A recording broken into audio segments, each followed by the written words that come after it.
Here, we'll create a polygon and use that shape to create a leaf. The first thing I'll do is go up to View and turn off my smart guides for now. Sometimes they just get in the way and I'd like to have them off. Now, I'll go over to my ellipse tool, press and hold it, and choose the Polygon tool. And I'll click, hold, and drag a polygon. I'm not going to let go of my mouse button just yet. And I'm going to press my down arrow key once to reduce the number of sides. And then I'll press my Shift key to level it out.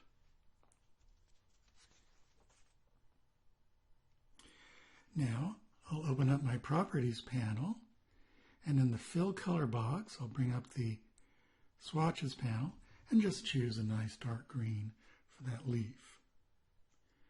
And I want to make sure that there is no stroke on that.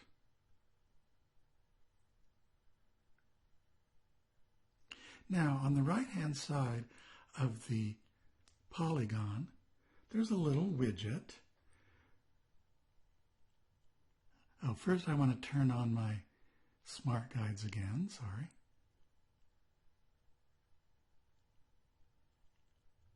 So on the right-hand side of the polygon, as I move my cursor over that widget, you can see the change in the cursor. I'm going to drag it down so that I have six sides, And then I'll move my cursor over to one of the corners, hold down my Shift key to constrain the rotation to 45 degrees, and I'll move it until I get to 90 degrees.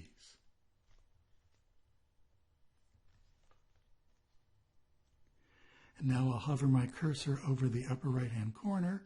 I'll hold down my Shift key when I see the change in the cursor to a double arrow line, and I'll reduce the size a little bit.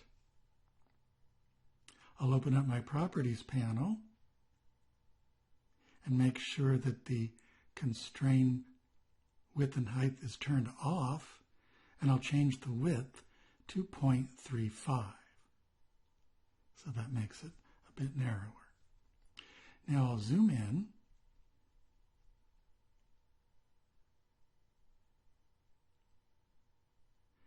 And if I select the object with my selection tool, there's only one widget to change the shape of the corners. And if I try to do it that way, it changes all of them, which I don't want.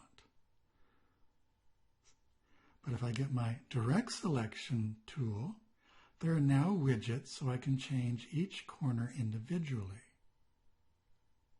So I'm going to select one of those widgets, click it on, I'll hold down my Shift key and select the remaining 4 corners so that they are now all selected. And now I'll release the Shift key, click, hold, and drag one of those corner widgets inwards to change the shape of the corners. And that's resulted in a kind of a leaf shape. So there we are. We're on our way to completing our fruit bowl, creating that leaf out of a polygon.